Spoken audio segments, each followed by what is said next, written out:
Chapter 29. We are beginning with a new chapter, that is chapter 29, Significance and the Power of Vibhuti. In this chapter, the great power of the holy ashes is further explained.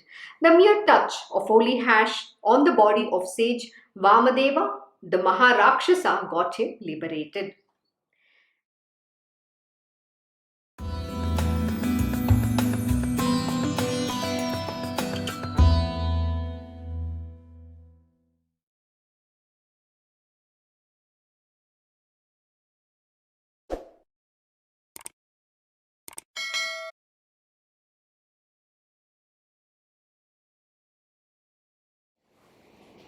Very good morning. Jai Shri Krishna Guru. Thank you for joining Shri Guru Charitra Parayan. Wishing you all a very happy morning. Om Shri Gurubhyo Namaha, Om Shri Ganeshaya Namaha, Om Shri Saraswataya Namaha, Om Shri Guru Dattatreya Namaha, Om Shri Maha Lakshmi Namaha. Gurur Brahma, Gurur Vishnu, Gurur Devo Maheshwaraha, Guru Sakshat Parabrahma, Tasmai Shri Guruve Namaha. Shri Guru Charitra Parayan. Vibhuti Dharana Mantra.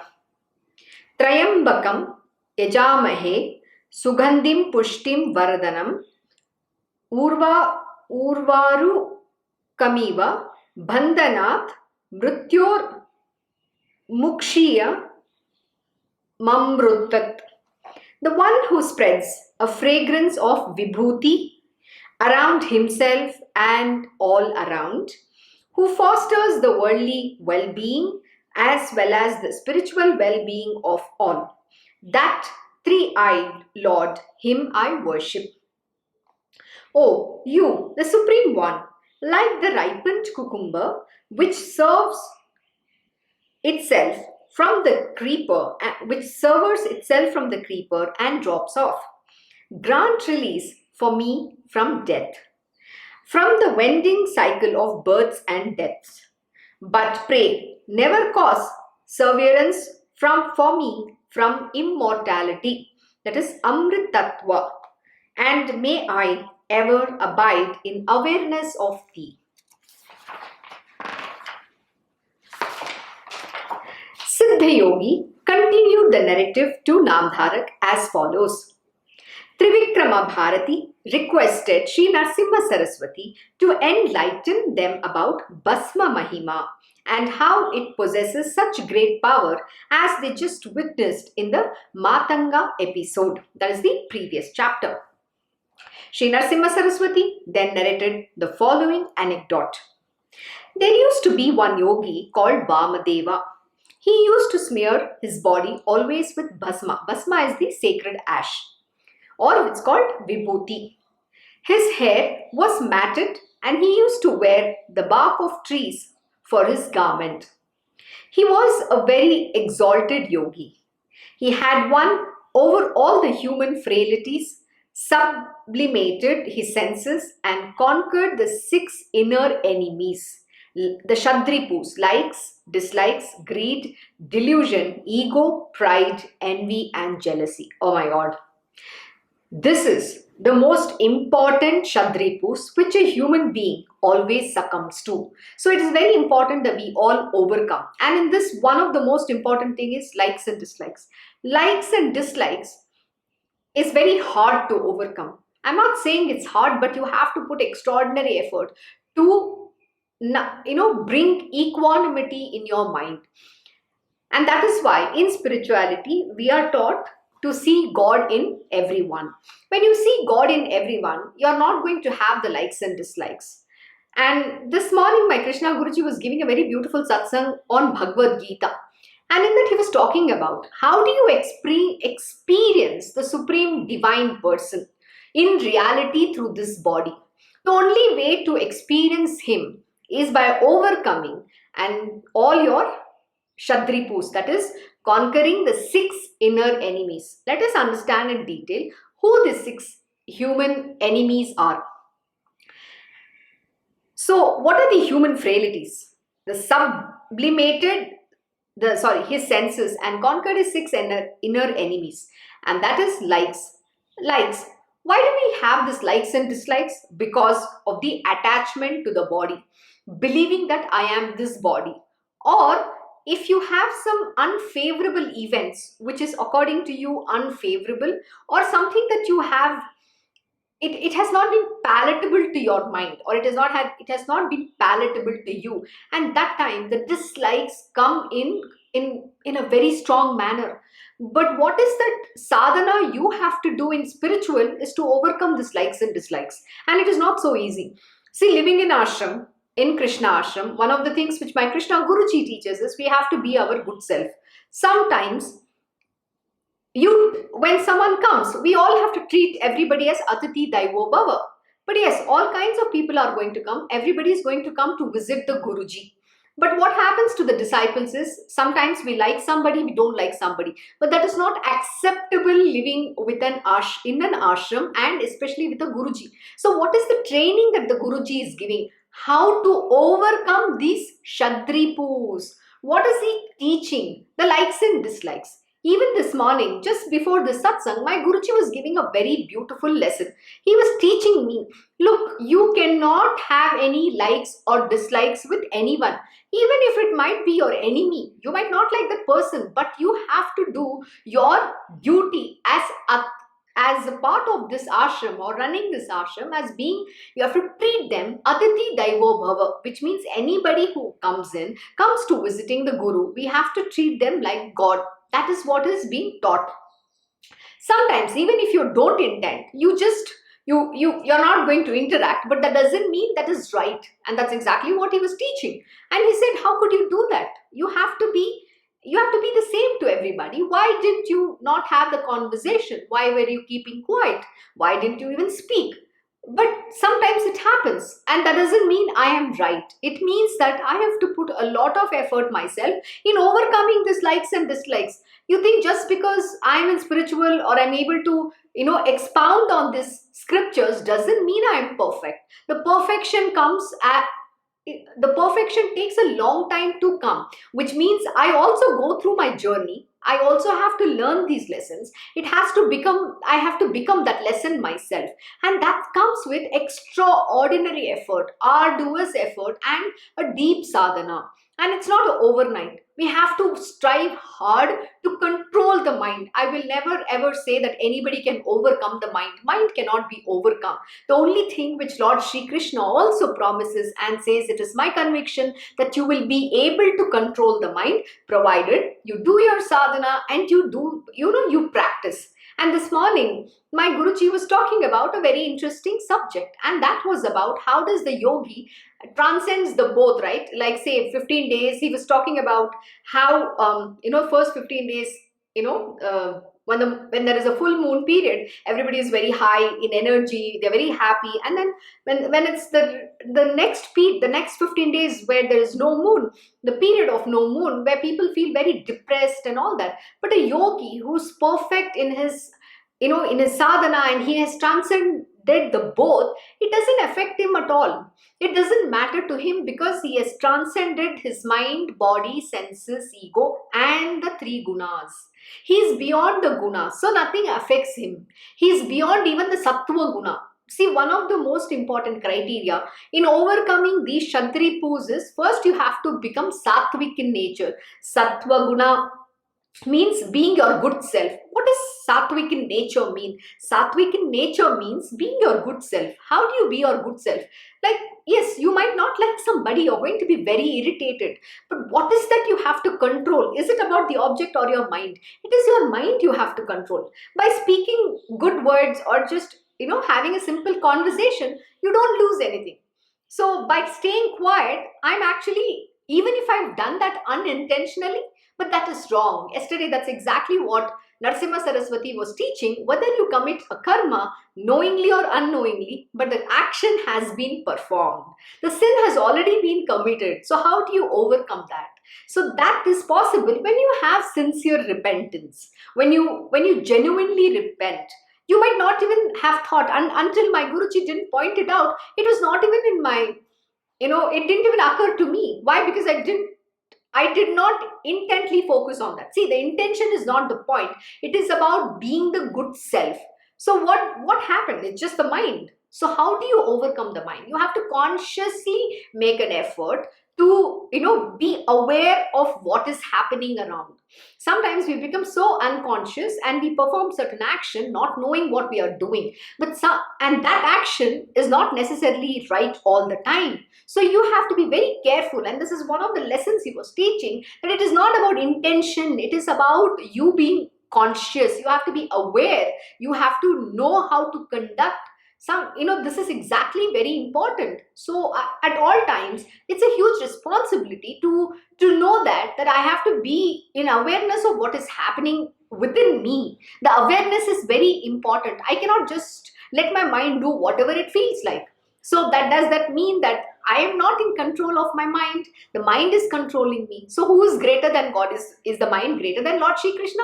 Of course not. So what am I doing? So where is my effort? That is exactly what my Guruji was teaching. It is about you living that lesson. You have to be your good self. So he said, don't say your intentions might not have been there, but it is more important that you be your good self. The goodness has to be shown.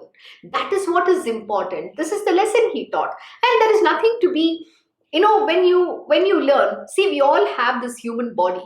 Like here, Narasimha Saraswati says, this yogi had won over all the human frailties. See, this human body has its own frailties.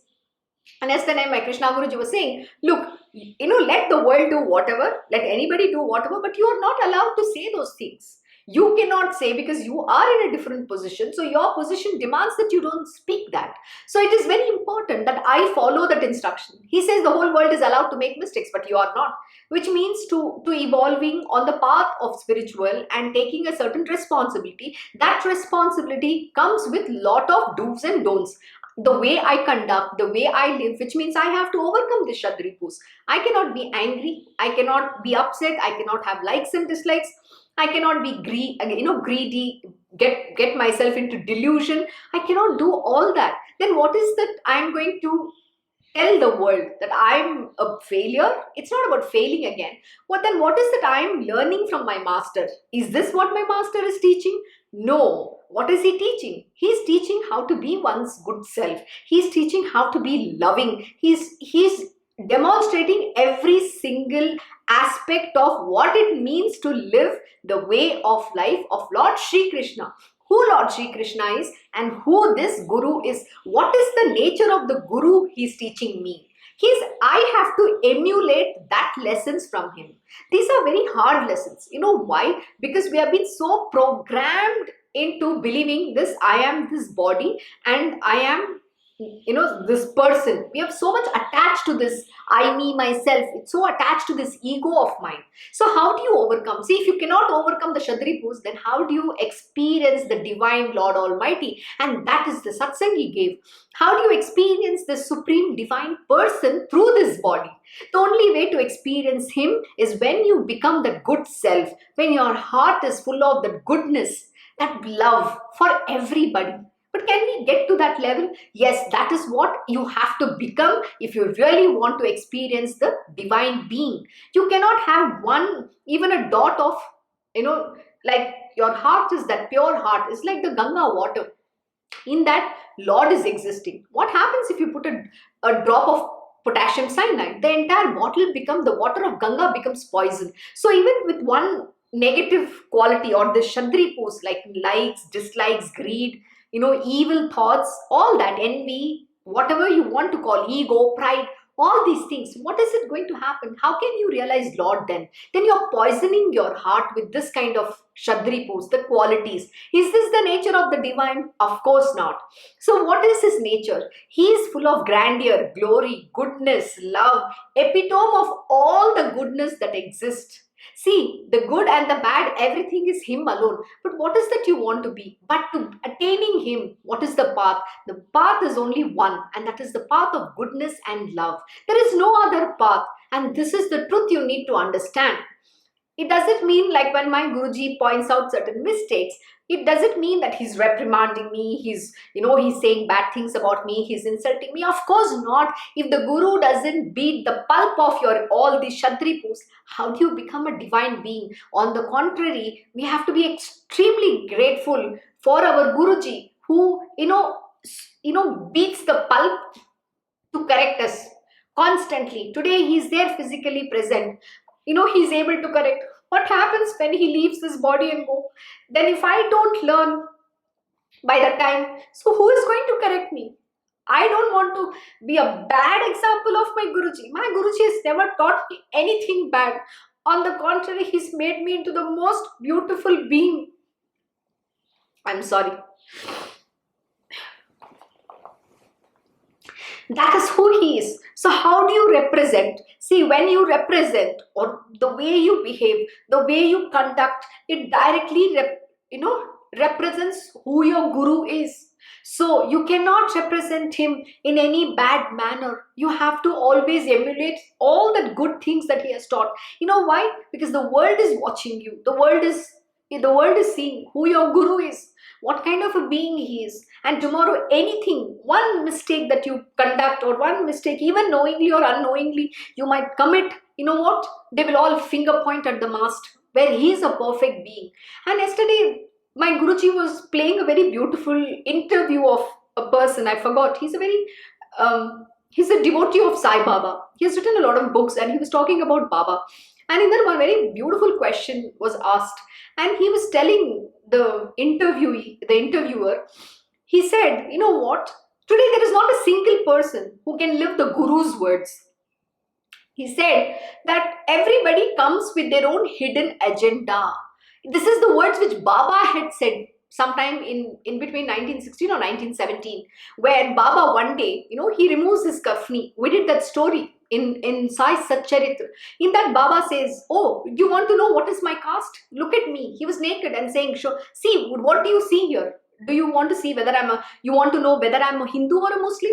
But at that time, then he said, what is that Baba was trying to tell these people? They didn't understand. Everybody's trying to judge him. Everybody's trying to come with their own intentions, meanness, with the greed. Everybody is there.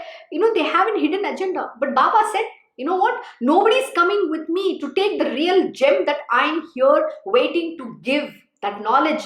Same thing my Krishna Guruji says. There is not a single person who can come and take what I want to give. There is nobody capable of it. Why? Because we all want to fall down and succumb to our lower self. And all these Shadripus, likes, dislikes, ego, hatred, anger, jealousy, envy, pride. Oh my God, there is no goodness. And what is that we remember of a person? The one thing that we remember of a person is how bad that person has been to me. We're always living in that anger. Today, this is Tamasic Yuga. This is Kali Yuga.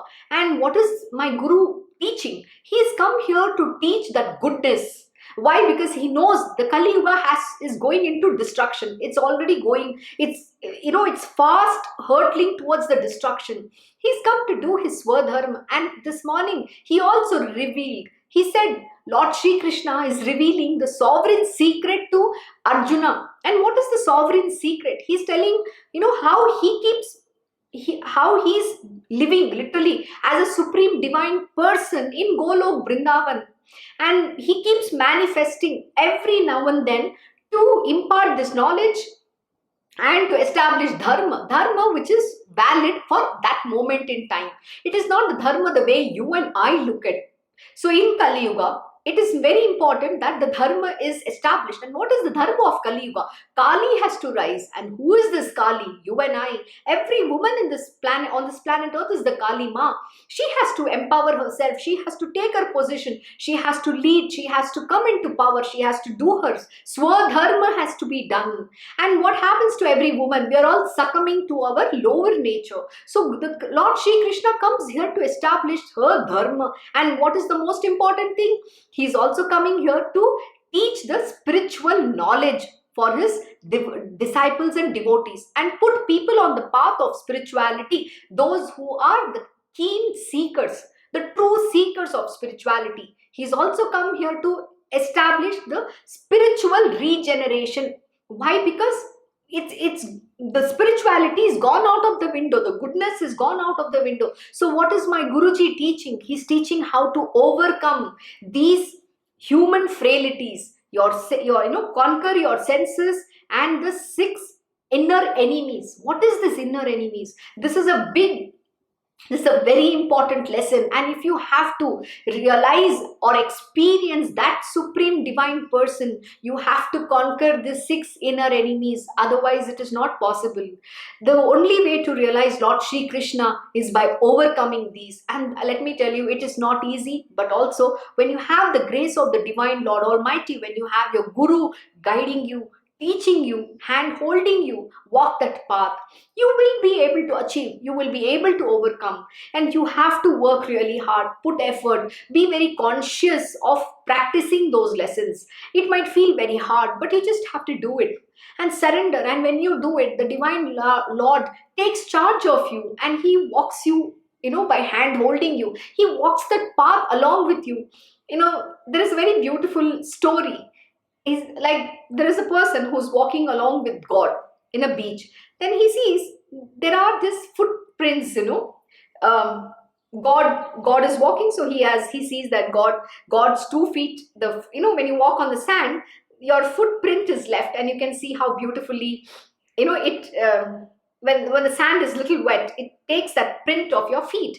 And then the person says, how beautiful it is, the God is walking through me. And after some time, he sees God has disappeared after a while ago, and that time he's in a terrible problem. And then he says, God, you're not there with me, what am I supposed to do? I don't know what to do. And then he only seeing now there is only the footprint of only his feet. So what happens? He says, God, you're not there with me. And that time God says, son, though the footprint that you're seeing is mine, I am actually holding you, I am carrying you and walking that path for you.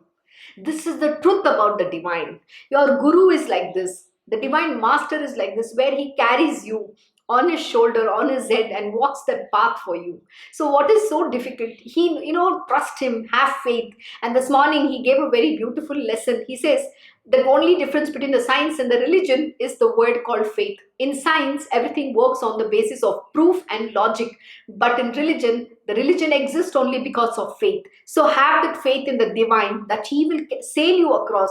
Have that absolute faith in your Guruji, no matter what he does. There is nothing to get angry with him. There is nothing to get upset with him. What is he doing day in and day out? He's wearing himself out so that you attain your spiritual wheel. You reach your destination as soon as possible, because he wants to see that happening in front of his eyes when he is very much present.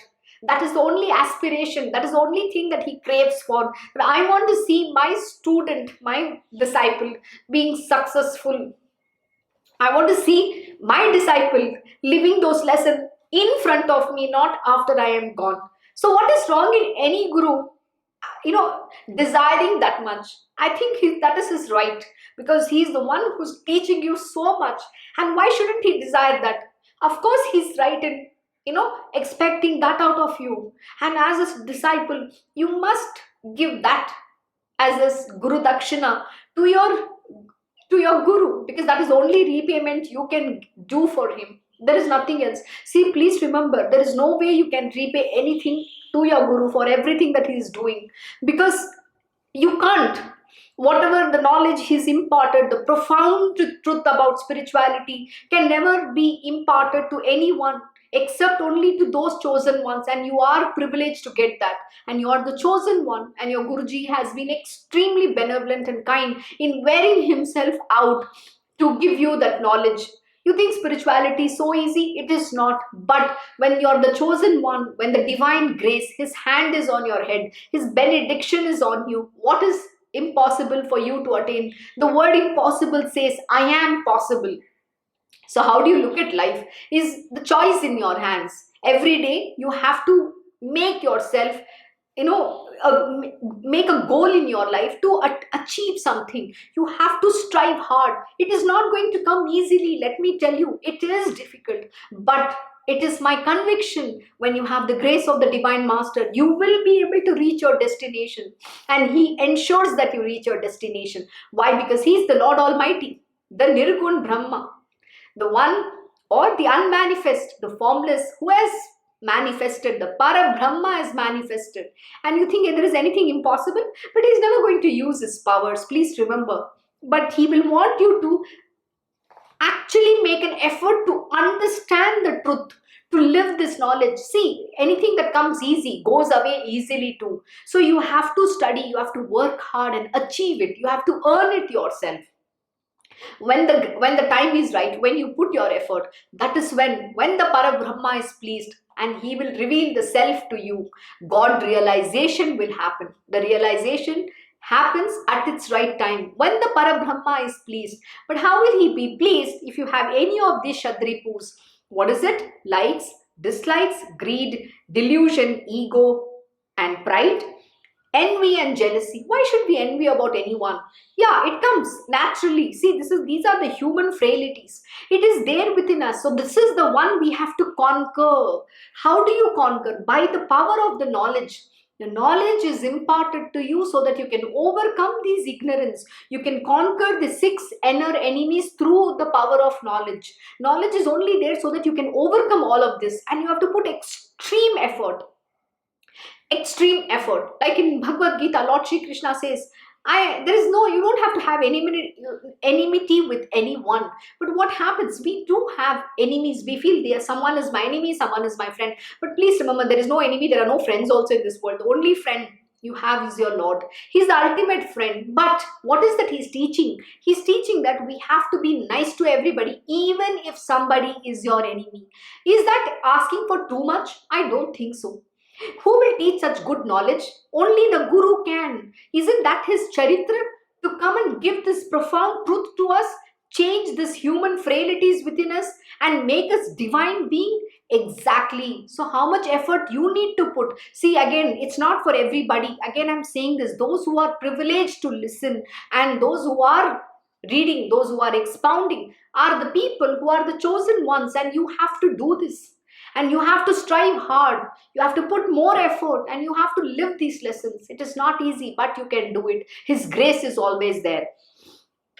So conquer the 6 inner enemies. And then which enslave a man? What is enslaving the man? These enemies are enslaving. Is there an enemy outside? No. All these enemies are within you. So, use all the Ashtra Shastras. You are the Devi Mahatmyam.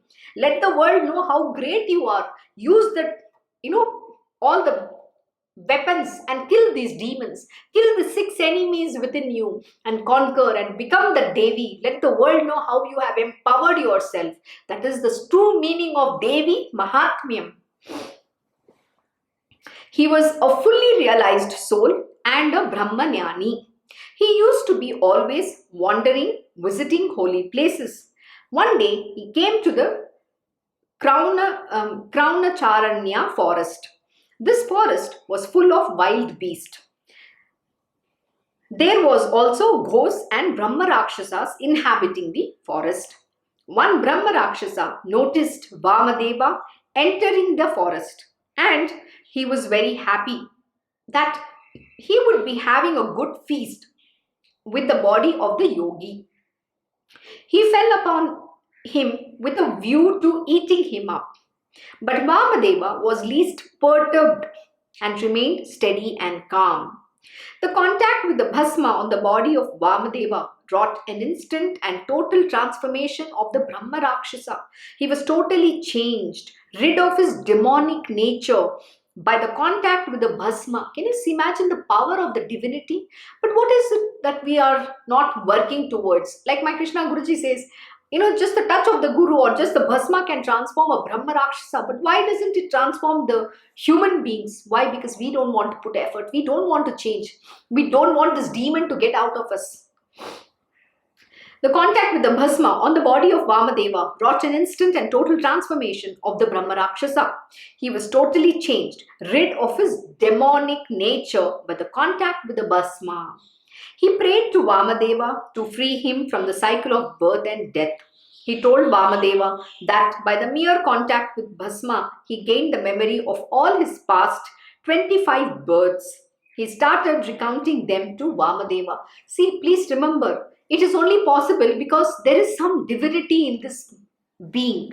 That contact of the bhasma, imagine it redeemed the Brahma Rakshasa, and he was able to regain his past memory of his previous birth of 25 lives. The Brahma Rakshasa said he was actually a king of Yavan Desh, but he had a very vicious and lustful nature. Why did he become the Brahma Rakshasa is now being recited, now being explained. See, everybody thinks that, okay, my life is a miserable one. I am like this because of, I don't know. They don't blame their past karmas, but they think that God has been unkind to them. You know what?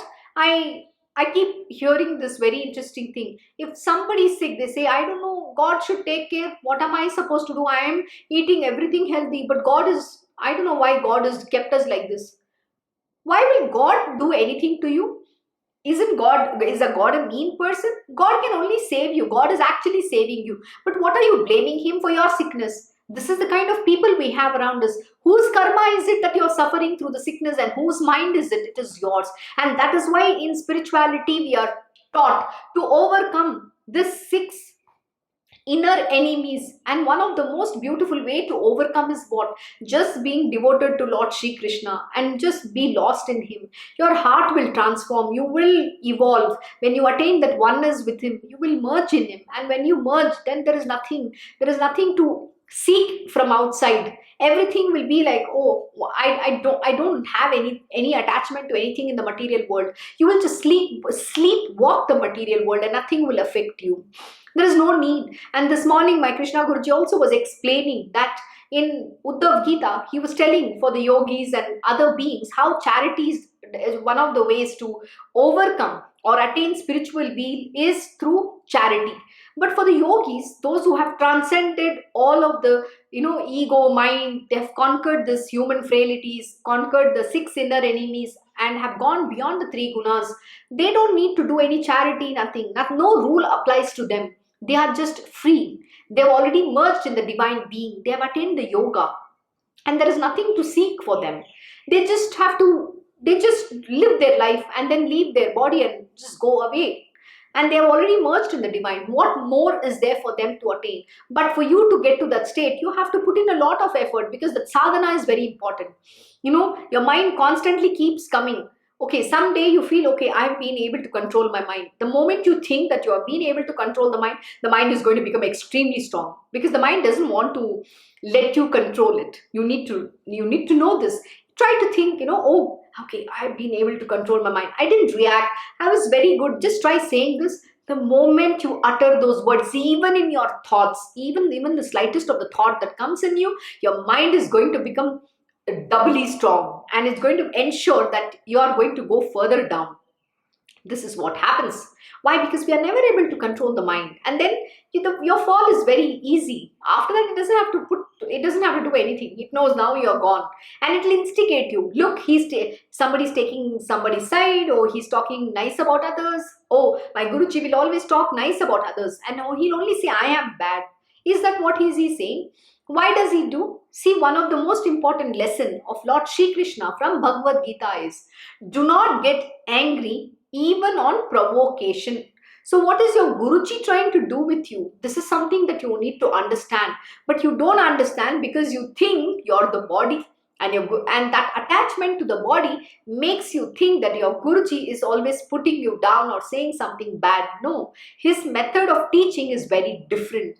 And at that time, he needs to see where does his disciple stand in applying that lesson. The knowledge has been imparted. So application is the next most important stage of evolving on the path of spirituality. So is your application happening or not? He is going to provoke. He is going to, every single day he will provoke when you least expect it. And at that time, what happens? Are you going to react? Are you going to get upset? And if you do, then you have not understood S of spirituality. Then you don't stand anything that he has taught you. So why should you react? It's okay. You know what? Accept what he says and move on, and be conscious that you don't commit that mistake again. See, you're going to fall, but you have to get up and rise and keep going ahead. The progress is important. You can't stop right there. But what is the job of a Guruji? He is going to keep correcting you. He is going to teach you, and be very grateful when he corrects you. He is not going to correct everybody. There are only few people who he will correct, because he wants from that person the spiritual perfection, and for which he will go to any extreme to make sure that you attained that spiritual perfection. Aren't you the blessed one? Of course. So why do you see the other side of it? You don't have to. You have to only see the good side of it. That is most important. And that is why Lord Shri Krishna says in Bhagavad Gita, do not get angry even on provocation by anybody. There is no need to get angry. The moment you get angry and upset and all that, that oneness with the divine goes away. You become the crass human being. Then where is your divinity? The divinity is, you have to be just peace within yourself. You have to be lost in yourself and you have to dwell in yourself, not get carried away by what people are saying. People can say whatever they are saying because they're talking from their gutter mind. The mind is full of, the mire, the muck. It's full of filth and gutter. It's only going to stop all that. Why can't you make your mind divine? Fill your mind with the divine Lord. Fill everything with his thoughts, his teaching, his words, his actions. Fill everything with him alone. And then what happens? Your mind becomes the divinity itself. But are you capable of doing it? That is what is called sadhana. That is what comes with practice. So it's very important that you attain that spiritual being while your master is very much there, because his one touch can create magic. Imagine just the bhasma can transform this Brahma Rakshasa. Here the Lord Almighty, the Para Brahma is in front of you. Can it not transfer you? Of course. So, but he's not going to give it to you easy. Why? Because he wants you to achieve it yourself by his grace. At the end of the day, he's the one who is going to grant whatever that is. But first, he needs to evaluate your spiritual deservability. Are you worthy to experience that divinity? To date, my Krishna Guruji has never given anybody that experience of who he is. And today, that secret was revealed in Bhagavad Gita. But to achieve that, first you need to become your good self, and then say, I want to realize him. Then on his own, he will reveal himself to you. But first, you become that Mirabai, you become that Radha Rani to achieve him. They attain Lord Shri Krishna. Like, I forgot, Kano Patra, I did narrate the story. She attained Vithoba. Her love for Vithoba is so much. Can you be devoted like that and merging him? See, when you are devoted to the one, your heart becomes pure and there is nothing that you're going to seek outside. There is nobody you want, because the one you want is him alone. So what makes you think you can't achieve? Of course you can achieve. So the Brahma Rakshasa said he was actually a king of Yavandesh, but he had a very vicious and lustful nature. He led a very sensuous life, running after women always, without any decency, compunction and consideration. His sins crossed all bounds and limits. In an encounter with an enemy king, he was killed. He was dragged to the court of Yama. He was subjected to great torture in hell, and later he had to take several births only because of all his sins.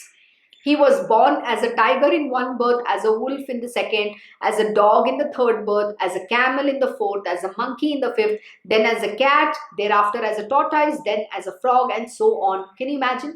So where is the human birth that you get?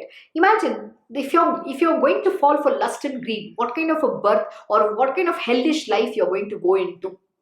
This is the truth, and this is being imparted by Narasimha Saraswati. Please understand, these lessons are not just stories. It is the truth about our life. So this is you and me. So we need to be very careful about the kritya, the karma, the actions we commit, the actions we perform. Why? Because we don't want to commit any sin so that we are born as some creature in our next births. We have to be on the path of sattva so that we can take birth in the pious and an affluent family, which will help enable us to progress further in the world of spiritual. He had suffered much all of his own making though. Now the mere touch with Bhasma had so much soothed his soul, and never before had he felt such peace. He further said that his hunger, which never got satiated normally, however many animals or persons he might eat, was now totally appeased, and that he was feeling a great sense of peace and happiness. He prayed that he should be enlightened as to how the Bhasma came to possess such great redeeming power. Vamadeva told the Rakshasa that the power of Bhasma is beyond all description and it is beyond the comprehension of any except of Lord Shiva. Shiva only knows, he alone knows fully the glorious power of Bhasma. That is why he, Shiva, smears his whole body always with Bhasma. Bhasma, when you smear the sacred ash, what does it mean? It also means that you're a renunciate. You're completely, you're renunciated this material world.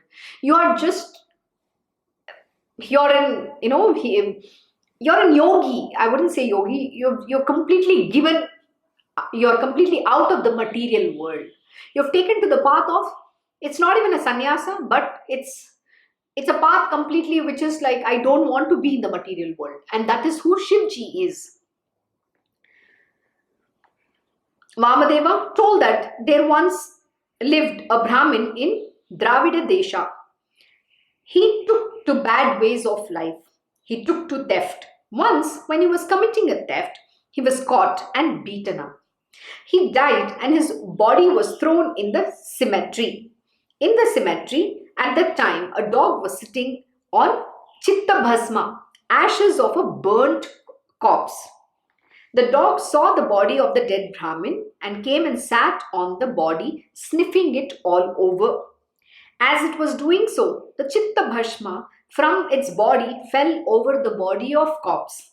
No sooner did the chitta bhasma fall over the body of the corpse than the Shivadutas appeared over there, stopping the Yamadutas, who had already come there to take away the jiva of the evil man. A dispute arose between the servants of Yama and Shiva. The guards of Yama were claiming the jiva because the sins committed by the man were countless and the place he deserved was nowhere else but the hell. But the Shivaduta said that with a touch of bhasma on the body, all his sins, however heinous they might have been, had been burnt off and expiated. It is Lord Shankara's command that whenever they see a dead person's body with bhasma smeared on the forehead or even on the part of the body, they should fetch the jiva to Kailash. Thus saying, the Shivaduta snatched away the jiva from the Yamaduta's hands and took it away to Kailash. When this was reported to Yamadutas to Lord Yama, the latter went to Shiva in anger and complained to him about the intrusion, high-handedness and interference of Shivadutas, preventing his servants from discharging their duties and carrying out justice. He complained how could Dharma be protected and the rule of law enforced by him in the world under such circumstances. Shiva then told Yama, the Bhasma Dharma is the highest Dharma and it annuls and supersedes all other codes and injunctions of Dharma. One of the reasons why you apply or smear sacred ash, if you go to any temple, at least in South India, everybody will offer this Vibhuti, the sacred ash, because the people commit sins and they want to go and apply this so that they feel they are protected. But what is he saying? What is the mahima of this ash? He's saying that no matter how much of sins you might have committed, but when you have the sacred ash smeared on you once you are dead, the Shivadutas, it is Shivji's ordained that they have to bring the jiva to Kailash. Can you believe the power? Of course, yes. But what happens? You need to be worthy enough. Is this possible for everybody? Of course not. And that is why many of them go to Kashi, that is in Varanasi, Banaras, to leave their body or to, cremate it over there. That is why they take, and many of them, after they are old, there's also a place in Kashi, in Banaras, they say that you come and wait for your death to come. They spend whatever the time, that remaining time that they have, they want to leave their body over there. They want to die there so that they can attain Lord Shiva.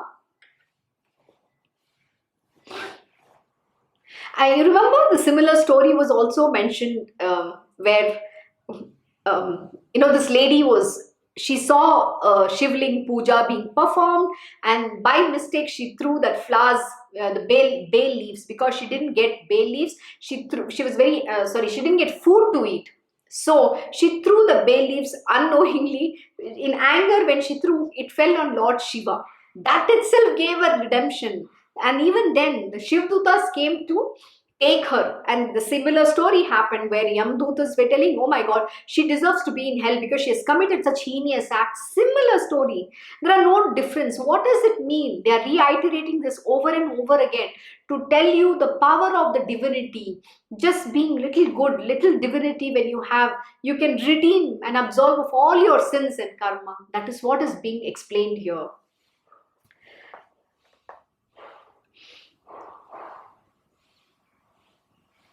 He told Yamadharmaraja to tell his servants that they should abstain from approaching the bodies of the dead smeared with or wearing the mask of bhasma.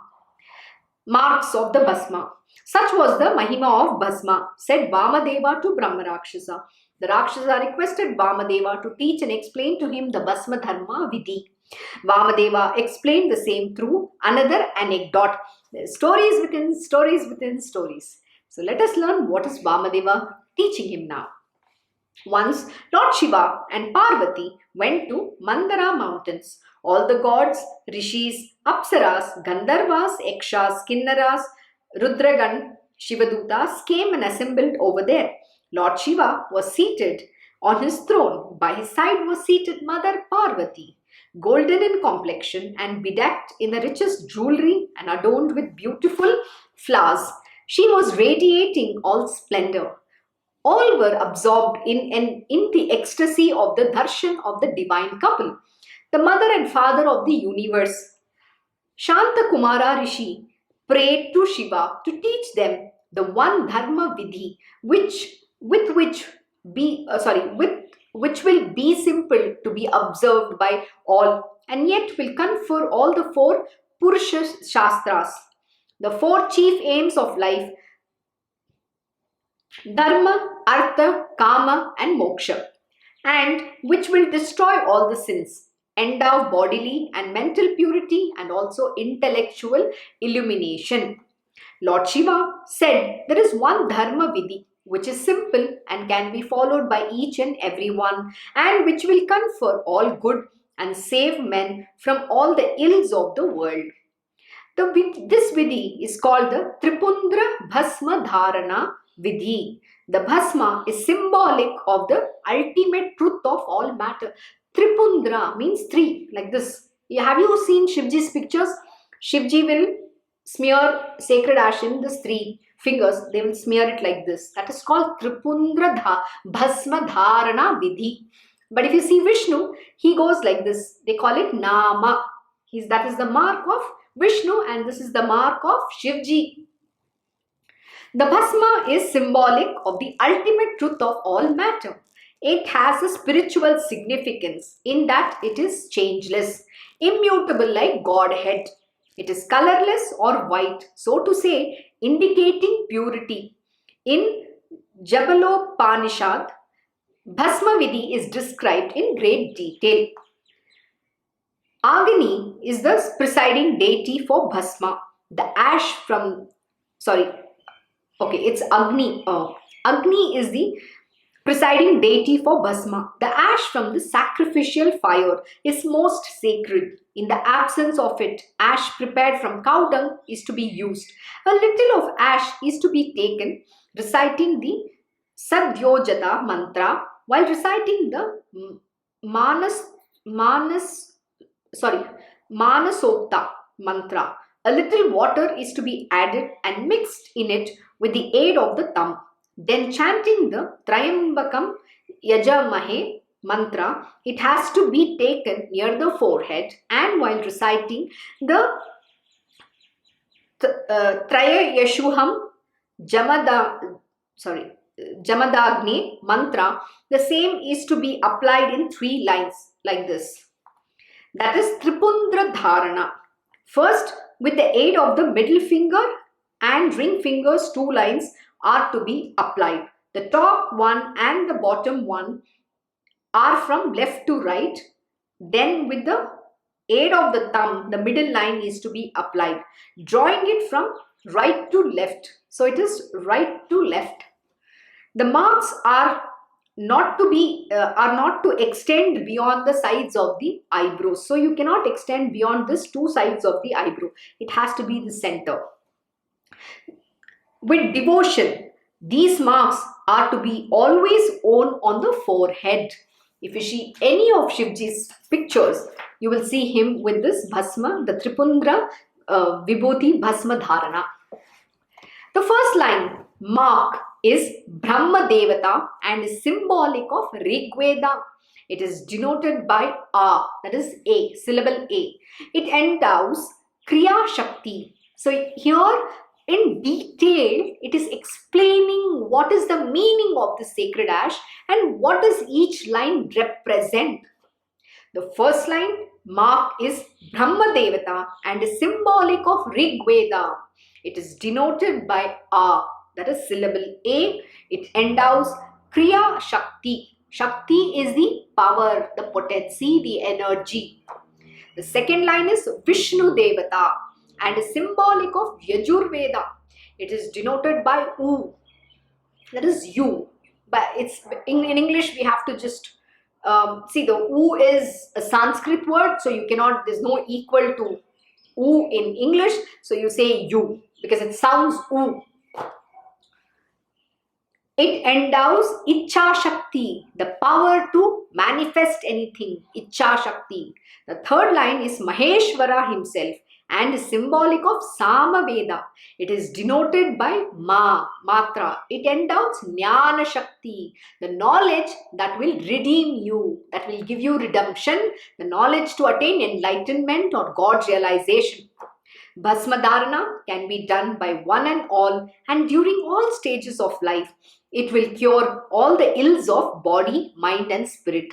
And I hope you remember in Baba's scripture, Baba used to always burn that dhuni. The dhuni was always burning, and what would he do? He would give that sacred ash to everybody. So do you know the importance of sacred ash has been explained here by Narasimha Saraswati in detail. And then Bhasma Dharana can be done by one and all and during all stages of life. It will cure all the ills of the body, mind and spirit. It ensures mental purity, it ensures mental purity, intellectual illumination and spiritual enlightenment in their life. And in the life beyond, it opens up the gates of Kailash for him, which is the eternal abode of supreme peace and beatitude, that is Prashanti.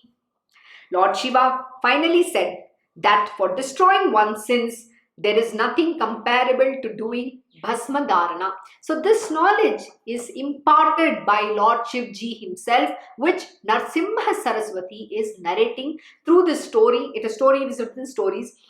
This knowledge has been given to Siddha Muni and Siddha Muni is talking. But the story is about this Vamadeva and the Brahma Rakshasa. And then Vamadeva is giving this knowledge to Brahma Rakshasa, who is transformed and has come back to being a divine being. And because he asked the question, how can I now evolve on the right path? And because I hope you understood the context, because I know this was stories within stories. There was all the stories weaved one within another. Lord Shiva finally said that for destroying one's sins, there is nothing comparable to doing Bhasma Dharana, but it should be done with full faith and devotion. What is more important? Full faith and devotion. See, in today's material world, 99.99 people don't have this faith. You know, why do they do the Bhasma Dharana? Oh, they would just want to make sure there's no evil coming, everything good happens. Even if they're going to do something bad, they will put this big Vibhuti. In South India, if you see, there are a lot of Shaivites. And they might be the biggest crooks on planet Earth, but you will see them smeared with this Tripundra Dharana, with Vibhuti, and then they'll go and do all sorts of wrong things. You think Shivji is going to be with them? Of course not. You can't use religion to committing sin. That is not part of a dharma, okay? So please remember, what is Shivji saying here? You need to have absolute faith and devotion. But it should be done with full faith and devotion. For one who applies ashes on his forehead and wears the Rudraksha Mala on his neck, there will be nothing wanting for him either in this life or the life beyond, then what are you becoming? You're becoming a complete renunciate. You will attain the divine being. There is nothing that you're craving for. There are no desires that will, hanker you. It will not come and bother you. I want this, I want that. Nothing will be there.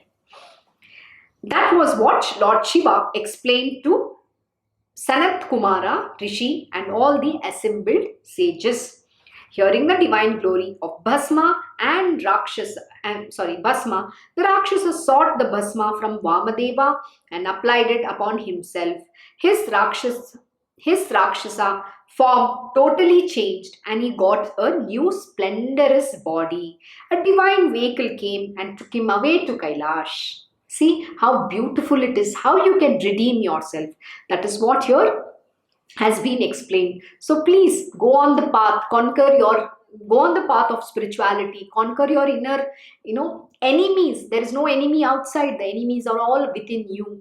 Obey your Gurudev, make his word your command, your highest, that is for your highest good alone. Have absolute faith, complete surrender, unconditional pure love and exclusive devotion. Beyond that, there is nothing else you need to do, and everything will work magic in your life. Please remember his conviction that you will win. Where there is Lord Shri Krishna and Arjuna, there is always victory, grandeur, glory, righteousness, goodness, and Dharma will prevail. That is what Lord Shri Krishna promises in Bhagavad Gita. Like every other scripture, when you abide by the divine, when you live the path that he has prescribed, you will attain him. There is nothing that shall befall you. Or please remember, his grace and his blessings is your firewall, is always protecting his devotees and disciples. With that, thus ends the 29th chapter of Sri Guru Charitra, describing the Bhasma Mahima. Glory to the all-merciful, the omnipresent and the ever-responsive Gurunath. With that, we end today's lesson. Thank you for joining Sri Guru Charitra Satsang. See you all tomorrow morning at the usual time at 8:30 am. Have a wonderful day. Om Shri Maha Namaha, Om Shri Gurudev Datta, Om Shri Sachidananda Sadguru Sainath Maharaj Ki Jai. Om Namo Bhagavate Vasudevaya, Digambara Digambara, Shripad Vallabha Digambara. Om Shri Krishna Guru Nathanata, Shri Guruve Namaha. Om Devi Durgaya Namaha, Om Shri Krishna Arpanam Namastu, Krishnam Vande Jagadgurum.